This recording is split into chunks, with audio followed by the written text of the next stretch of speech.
Então, caríssimos irmãos, a primeira leitura, nós temos de novo a questão da inveja dos judeus com relação a Cristo, né? Que sempre pregam uma nova palavra, mas aqueles que estão já há algum tempo na religiosidade superficial, né? Acaba tendo mais inveja do que abertura de coração. É aquilo que a gente já vem falando há algum tempo, sobre o perigo de viver anos na igreja sem progredir espiritualmente. É um perigo. São as pessoas mais difíceis que existem na face da terra. Quem está lá fora e não conhece Deus, geralmente é aberto à palavra.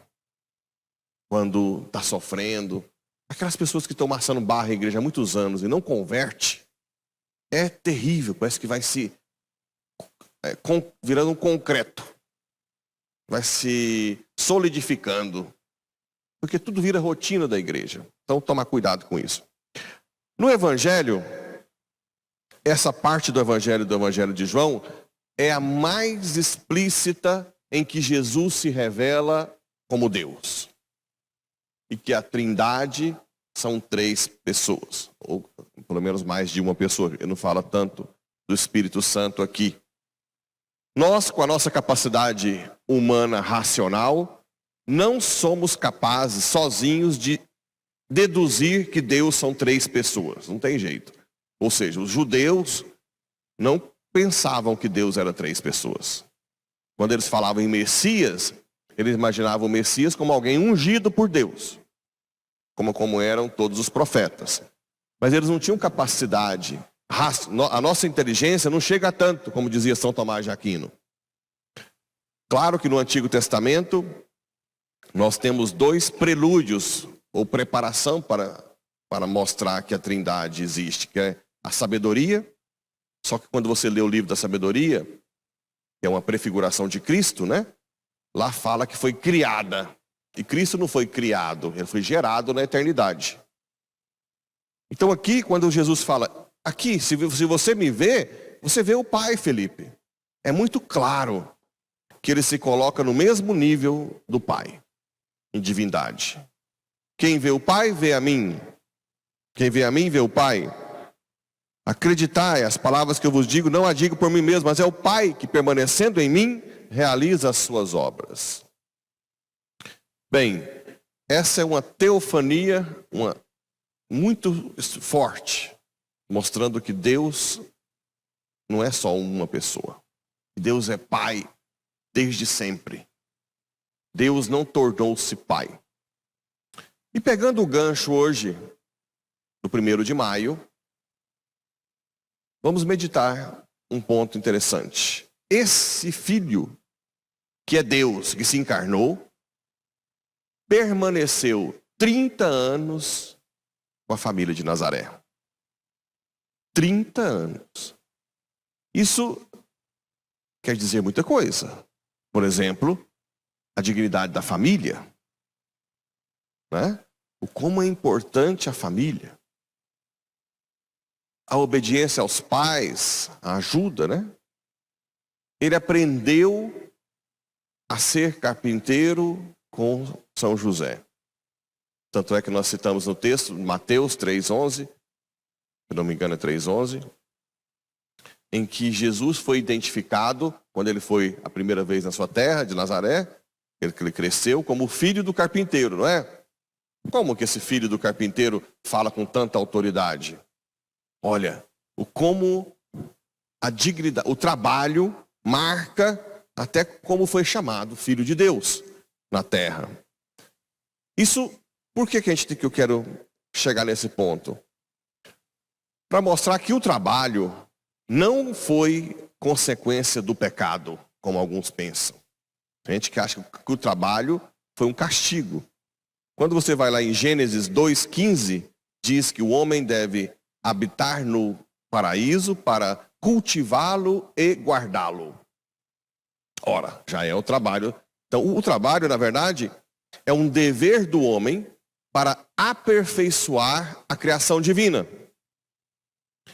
Ora, depois do pecado, com os castigos que Deus permite para o homem, o pecado original, existe a dor, e lá fala, conseguirás tudo com o trabalho e suor do seu rosto. Ou seja, o sofrimento que veio com o pecado. Só que nós temos, na nossa doutrina da igreja, nossa história da igreja, alguns santos, como São José Maria Escrivá, que deram a vida, fundaram até uma prelazia, o São José Maria Escrivá, dizendo que o trabalho é um meio de santificação. Por isso você, no seu trabalho, você tem que se tornar uma pessoa melhor. Claro que a sociedade tende a fazer do trabalho somente para ter lucro.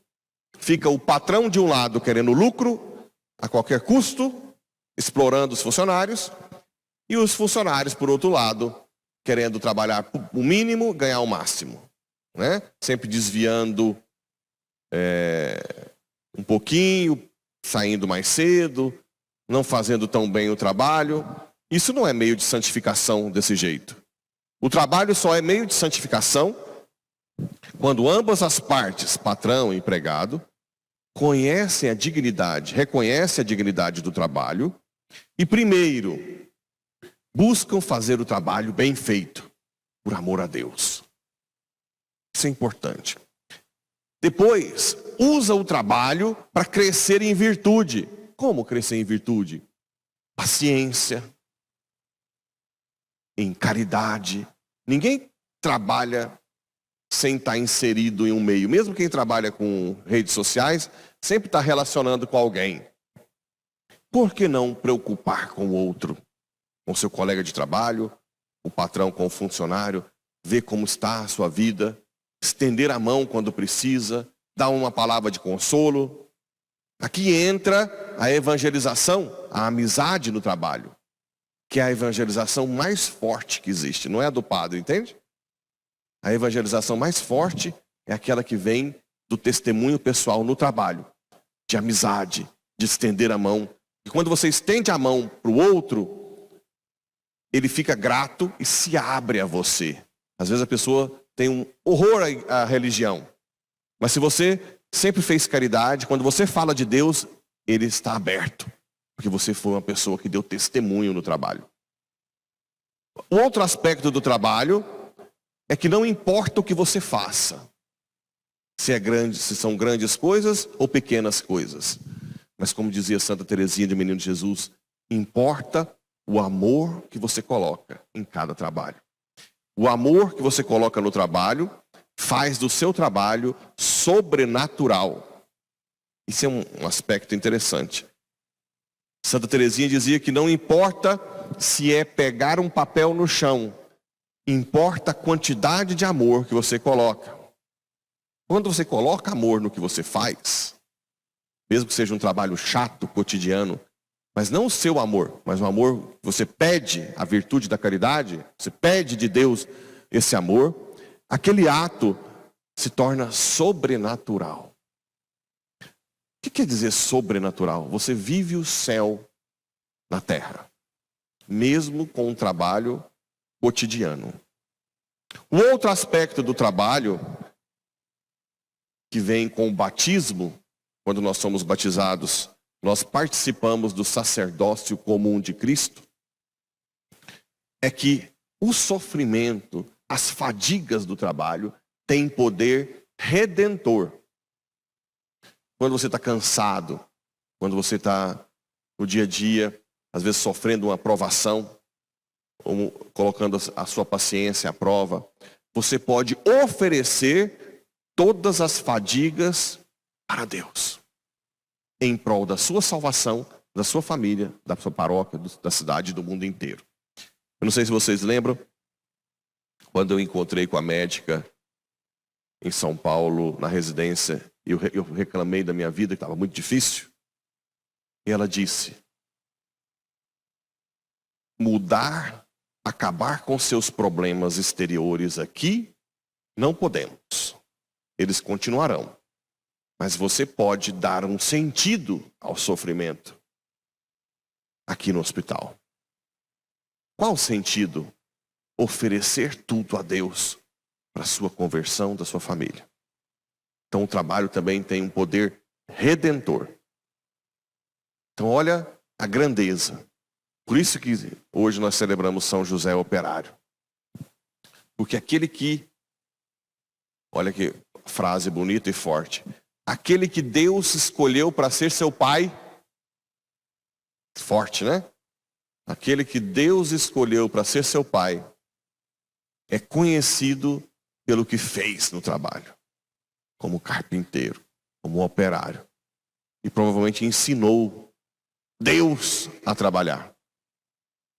Então que hoje, nesse dia do trabalho, todos vocês, mesmo aqueles que estão fadigados, comecem a ver o trabalho com outra perspectiva. Não como um castigo, mas como uma oportunidade de fazer boas amizades, evangelizar, amar e de salvar você e sua família. Assim seja. Amém.